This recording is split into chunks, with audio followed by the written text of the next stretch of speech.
আচ্ছা, এর আগে আমরা স্পট রেট, ফরওয়ার্ড রেট এবং ফিউচার স্পট রেট সম্পর্কে জানছি। স্পট রেট মানে হচ্ছে এই মুহূর্তে যে এক্সচেঞ্জ রেট, সেটা স্পট রেট। ফরওয়ার্ড রেট মানে হচ্ছে যে ভবিষ্যতে ট্রানজ্যাকশন হবে, বাট রেটটা আমি এখনই ফিক্স করতেছি। আর যেটা অরিজিনালি ফিউচারে হইলো সেটার নাম হচ্ছে ফিউচার স্পট রেট বা ফিউচারের যেটা অ্যাকচুয়াল এক্সচেঞ্জ রেট সেটা। আচ্ছা, তো কথার কথা আমি ফরওয়ার্ড রেট কেন নেই? আমি হচ্ছে একটু আগে আমরা দেখছিলাম যে কথার কথা আমি যদি বাংলাদেশ থেকে সুইজারল্যান্ডে ইনভেস্ট করি এবং সেখানে যে ক্যাশ ফ্লোটা হয়েছে আমি সেটা টাকায় নেওয়ার সময় আমি চেষ্টা করবো সুইস ফ্রাঙ্ক যত কম দিয়ে বেশি টাকা নেওয়া যায়, রাইট? এটাই হচ্ছে ফেভারেবল। সো ফরওয়ার্ড রেটটা কেন নেয় মানুষ? যাতে এটা ফেভারেবল হয়, তাই না? ফেভারেবল হয়। আর ফিউচার স্পট রেট হচ্ছে যেটা অ্যাকচুয়াল হয়েছে। কথার কথা $1 ইকুয়াল টু 100 ইয়েন, এটা ফরওয়ার্ড রেট। আমার সাথে কন্ট্রাক্ট হইলো একজনের যে সে আমাকে 100 ইয়েনে $1 দিবে, বাট আমি দেখলাম ফিউচার এক্সপেক্টেড যেটা স্পট রেট সেটা 90 ইয়েন।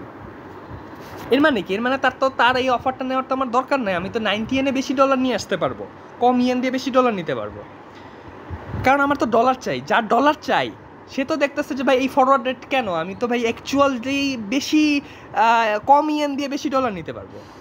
আবার যার ইয়েন চাই কথার কথা, ইন দ্য ওয়ার্ল্ড 110 ইয়েন হয়েছে, যার ইয়েন চাই সে চিন্তা করবে যে 100 কেন, আমার তো ইয়েন চাই, আমি কম ডলার দিয়ে বেশি ইয়েন নিব। সো মূল কথা, দুই পক্ষরে সন্তুষ্ট রাখার জন্য আমার এই ভাই ফিউচারে যেটা হবে ফরওয়ার্ড রেটটারে যেমনেই হোক ওটার সাথে মিলে অ্যাসেট করতে হবে। হ্যাঁ, এই জন্য বলা হয় যে ভাই ফরওয়ার্ড রেট মানে F1 বা FT, ফিউচারের forward rate is equal to expected, যেটা actual expected spot rate of the T মানে টি-তম বর্ষে আর কি। হ্যাঁ, তাহলে এখানেও মনে হয় টি দিলে ভালো হয়, FT টি-তম বর্ষে সম্ভবত। ঠিক আছে, তো এটাই হওয়া উচিত। তাহলে আমরা এখানে যদি আসি, এখানে পুটিং ইট অল টুগেদার নামে একটা সেকশন আছে। এই সেকশনে হচ্ছে কি 3টা সূত্র লিখছে। এই 3টা সূত্র কি আমরা যদি চিন্তা করি, আমরা কিন্তু এই 3টা সূত্র একটা একটা করে আবিষ্কার হওয়া শিখছি। প্রথমেই বলা আছে পারচেজিং পাওয়ার প্যারিটি, ওই যে রিলেটিভ পারচেজিং পাওয়ার প্যারিটির যে ফর্মুলাটা আমরা শিখছি, যে এক্সপেক্টেড স্পট রেট কত হবে, সেটা হচ্ছে বর্তমান স্পট রেটের সাথে ইনফ্লেশনটা অ্যাডজাস্ট হবে। সেমভাবে ইন্টারেস্ট রেট প্যারিটিতে আমরা কি শিখছি, যে ফরওয়ার্ড রেটটা বা ফিউচারের যে রেটটা, ফরওয়ার্ড যে রেটটা সেটা কেমনে নির্ধারিত হবে? সেই রেটটা নির্ধারিত হবে বর্তমান যে স্পট রেটটা আছে সেটার সাথে দুইটা দেশের রিস্ক ফ্রি ইন্টারেস্ট রেটের পার্থক্যের যে জায়গাটা সেইটা সেইটার পার্থক্যের যে জায়গাটা সেইটা যতটুকু পার্থক্য ততটুকু স্পট রেটের সাথে অ্যাডজাস্ট করতে হবে।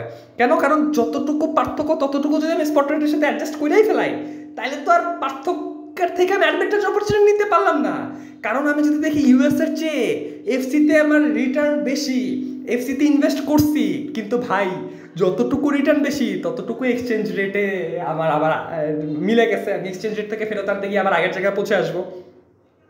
আর ফরওয়ার্ড রেট যে আলটিমেটলি দিন শেষে এক্সপেক্টেড স্পট রেটের সমান, এটাও আমরা হচ্ছে এই মাত্র শিখছি, এই একটু আগেই আলোচনা করে আসলাম।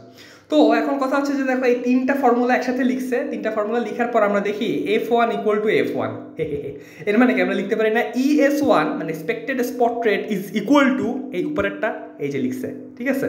হ্যাঁ, অর্থাৎ এই ES মানে এক্সপেক্টেড স্পট রেট হচ্ছে আমার ফিউচারের স্পট রেটের এই স্পট রেটের সাথে রিটার্নের পার্থক্যটুকু অ্যাডজাস্ট হবে। হ্যাঁ, দুইটা রাষ্ট্রের রিটার্নের পার্থক্যটুকু অ্যাডজাস্ট হবে। এবং এই যে ES1 না, এই ES1 তো আবার এই জায়গায় ES1ও আছে। সো আমি লিখতে পারি যে এইটা ইজ ইকুয়াল টু এইটা, রাইট? সো লিখছে। সো লিখার পর আমরা যদি মূলত জিনিসটা এই যে লিখছে, লিখার পর মূলত জিনিসটা শর্টেন করি, আসলে জিনিসটা কি দাঁড়ায়? জিনিসটা মূলত দাঁড়ায় হচ্ছে যে ভাই এইটা আর এইটা দুইটা সমান জিনিস। এই দুইটা সমান হওয়া মানে কি? মূল কথা হচ্ছে যে ভাই আমার রাষ্ট্রের সাথে অন্য একটা রাষ্ট্রের ইনফ্লেশন রেটের যে পার্থক্য, আমার রাষ্ট্রের সাথে ওই রাষ্ট্রের ইনভেস্টমেন্টের রিস্ক ফ্রি রিটার্ন বা ইন্টারেস্ট রেটের পার্থক্যটাও সেম। অর্থাৎ দুইটা রাষ্ট্রের ইনফ্লেশন রেটের পার্থক্য দুইটা রাষ্ট্রের পার্থক্যের সমান, ইন্টারেস্ট রেটের পার্থক্যের সমান। এই সূত্রটা খুব কাজে লাগবে আমাদের সামনে একটা ম্যাথ করার জন্য। হ্যাঁ, এবং এই সেম জাস্ট সূত্রটাকে যদি একটু ঘুরায় লিখে তাহলে আমরা হচ্ছে এই সূত্রটা পাই। হ্যাঁ, দুইটা সূত্রের মূল কথা আসলে সেম। এখানে জাস্ট রিটার্ন অফ ইউএস থেকে মানে একটু অদল বদল করে নিছে, রিটার্ন অফ হোম কান্ট্রি থেকে inflation of home country, return of foreign currency থেকে হোম মানে এটা রিটার্ন অফ ইন্টারেস্ট থেকে হোম ইনফ্লেশন বাদ দিচ্ছে। আরে মূল কথা আমি কথা আওলা ফালা বললেও যাই কথা হচ্ছে যে এটার একটু ঘুরাই লিখছে ওই জায়গায়, এই আর কি। হ্যাঁ, আর হচ্ছে এই হলো মূলত, আর এখানে কিছু অ্যাজাম্পশনস দেওয়া আছে, এগুলো অবশ্যই দেখে নিতে হবে। আর ইন্টারন্যাশনাল ক্যাপিটাল বাজেটিং এর কথাটা এবার একটু বলি। ইন্টারন্যাশনাল ক্যাপিটাল বাজেটিং মানে হচ্ছে যে ভাই আমি বাংলাদেশে আছে, আমি চাই চায়না একটা ইনভেস্ট করতে, অথবা একজন জাপানে আছে সে চায় বাংলাদেশে মেট্রো রেল ইনভেস্ট করতে, অথবা একজন ইউকেতে আসছে সে চায় বাংলাদেশে টিনমিট স্কুল ইনভেস্ট করতে, ফরেন ডিরেক্ট ইনভেস্টমেন্ট। সো এই যে ইনভেস্টমেন্ট কাহিনী কি ভাই, ইনভেস্টমেন্ট ডিসিশন ওই তো সেই ঘুরে ফিরে ক্যাপিটাল বাজেটিং এনপিভি, যেটা ডিসিশন নিতে আসছে সেটা দেখা লাগবে যে আমি বিদেশে কি একটা ইনভেস্ট করতেছি, যে এনপিভিটা আইতেছে ওটা আসলে এনপিভি কত পজিটিভ ফিগার আসে কিনা।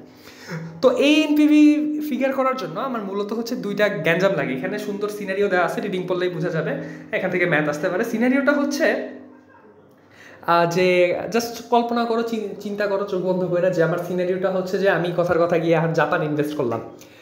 তো জাপানে ইনভেস্ট করলে আমার যে রিটার্নগুলো আসতেছে ওগুলো কি জাপানি ইয়েনে আসতেছে।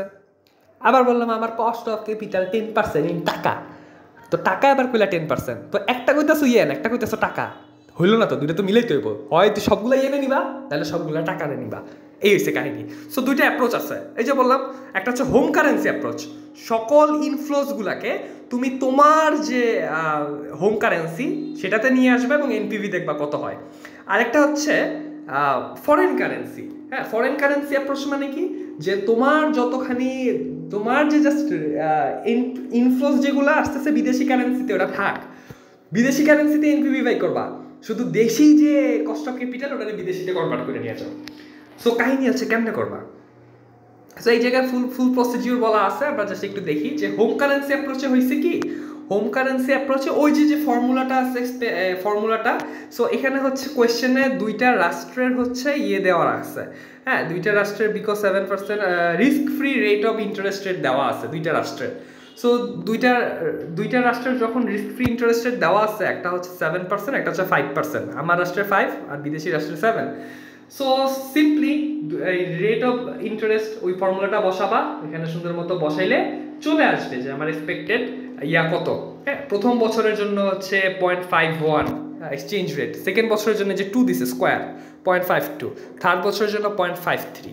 হ্যাঁ, এইভাবে করে জাস্ট ইনফ্লোসগুলোকে, ক্যাশ ইনফ্লোস এই যে বলা আছে। হ্যাঁ, এনপিভিতে কি লাগে ভাই, প্রথম বছর আমি $2 মিলিয়ন ছেড়ে দিছি, আউটফ্লো হয়েছে, ইনভেস্ট করছি, এবং প্রত্যেক 3 বছর ওই দেশটা থেকে $0.9 মিলিয়ন ডলার না ইয়েন আমি হচ্ছে রিটার্ন পাচ্ছি।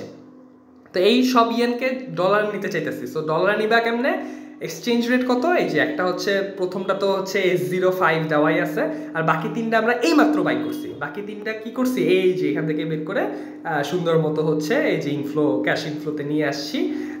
নিয়ে আসার পর সুন্দর মতো হচ্ছে 10%, যেটা আমার কারেন্সিতে কস্ট অফ ক্যাপিটাল ওই অনুযায়ী এনপিভি করলে 0.31 মিলিয়ন। কি করছি একটু বলি, কি করছি, সিম্পলি ক্যাশ ফ্লোগুলো যেটা ফরেন কারেন্সিতে আসছে ওটা হোম কারেন্সিতে এনপিভিটা বাই করছি এই। আর সেকেন্ডটা কি, সেকেন্ডটা হচ্ছে যেগুলা যেগুলা ফরেন কারেন্সিতে আছে ওই ফরেন কারেন্সিতে থাক, আমার কস্ট অফ ক্যাপিটালে ঝামেলা, তো কস্ট অফ ক্যাপিটাল রে আমি হচ্ছে ইয়া করে ফেলতেছি, কি বলে, আমি ফরেন কারেন্সিতে কত হয় সেটা ট্রান্সফার করে বাই করতেছি। কেমনে বাই করতেছি, এই যে পুটি টল টুগেদার, একটু আগে এই ফর্মুলা দেখে আসছি, কই দেখে আসছি একটু বলি, এই যে পুটি টল টুগেদারে এই যে ফর্মুলাটা আবিষ্কার হয়েছে, এটা একটু ঘুরে এইখানে লিখছে, যেটা আমি ব্যাখ্যা করতে গিয়ে তোতলাই গেছিলাম। হ্যাঁ, এটার নাম দিলাম তোতলা সূত্র। যাই হোক, এই তোতলা সূত্রটাকে ধরে নিয়ে আসছে। হ্যাঁ, সো এই যে তোতলা সূত্র ধরে নিয়ে আসছে, বিদেশি ইন্টারেস্ট রেট থেকে আমার রাষ্ট্রের ইন্টারেস্ট রেটটা বাদ দিয়ে 2%, এটা কি করছে, কস্ট অফ ক্যাপিটাল আমার দেশ অনুযায়ী 2% ছিল, ইনফ্লেশন রেট বা rate of risk free interest রেটের পার্থক্য 2%, ভাই দুইটা কিন্তু সমান।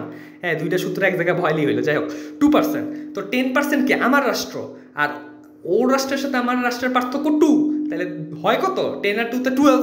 তাইলে সিম্পলি এনপিভি বাই করার সময় এই যখন ওদের কারেন্সিতে যখন এনপিভি বাই করবো, জাস্ট এই রেট কস্ট অফ ক্যাপিটালটা 1.12 অর্থাৎ 12% ধরবো, 10% আর না ধরা, এই তো। এবং এনপিভি যেটা আসবে ইন্টারেস্টিং ভাবে, এটা যেমন 0.31 মিলিয়ন ছিল, এরাও 0.31 মিলিয়ন হয়েছে।